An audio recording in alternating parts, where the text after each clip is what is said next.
लेकिन आसले साहब आप चल नहीं सकती। कहा ना नहीं बैठना,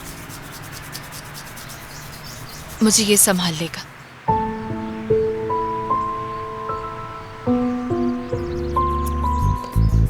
कैप्टन,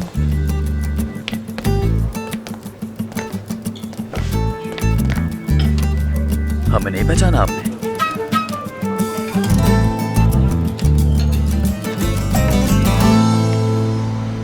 अपने मुल्क वापस चली जाओ भैया, बस यही हाल है, वापस चली जाओ। क्या मोहब्बत नहीं मुझसे?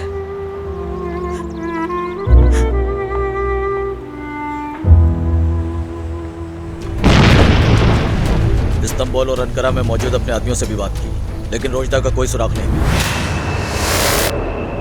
उसने मेरे खानदान को मार डाला।